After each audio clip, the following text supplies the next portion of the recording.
Good morning, my XRP Army, my tribe, everybody out there in YouTube land. Hey, want to make a funny comment today. The thought occurred to me, hearing yesterday about how the WNBA, people watch it simply to see how Caitlyn Clark is a punching bag. So the thought occurred to me, it'd be funny if she held a lot of XRP, sold it, and bought the WNBA, and either fired a whole bunch of people or shut it down. How funny would that be? That'd be kind of appropriate justice, in my opinion. But that also brings me back around to the subject of what would you do? What are you going to do? As long as you have your ticket on the rocket ship, that is. What are you going to do once you sell your XRP? What will you do with that money?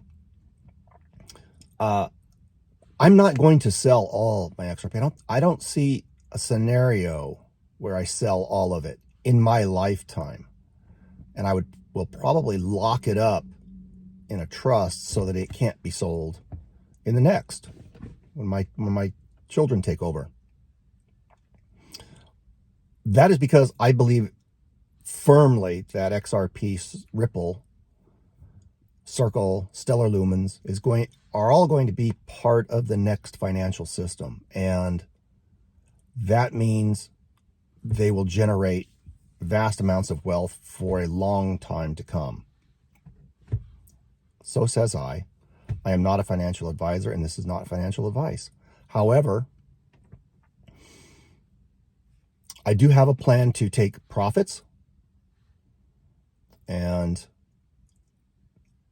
I have trigger points that are set out in stone, relatively stone, right? You put it in writing so that you're kind of held to those numbers and that plan. You don't do things emotionally. Take profits along the way, and then let the rest ride. Let the function of multiplication work to your advantage. I was talking with a guy yesterday at work, and I told him about XRP, and he was really effusing his thanks in me waking him up.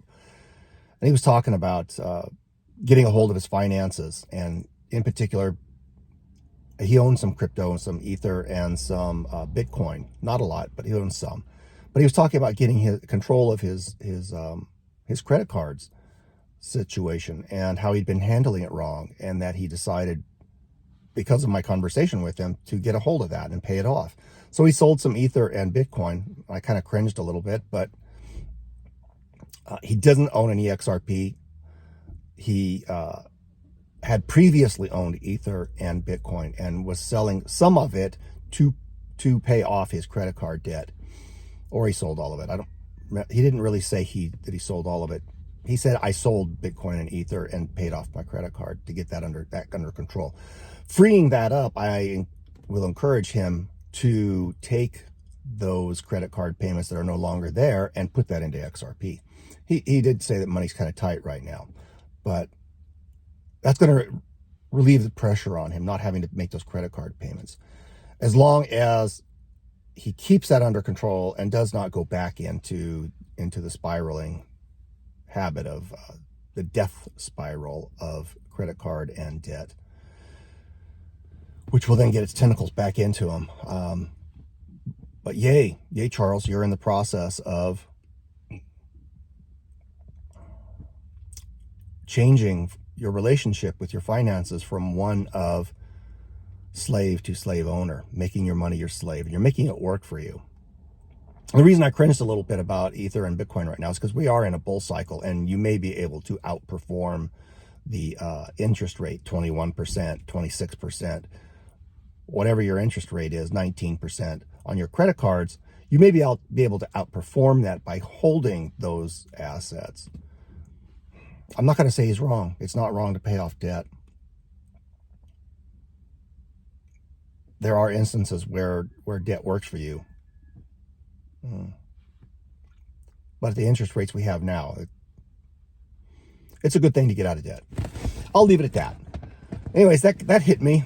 Caitlyn Clark selling XRP, buying WNBA, and shutting it down and laughing at everybody.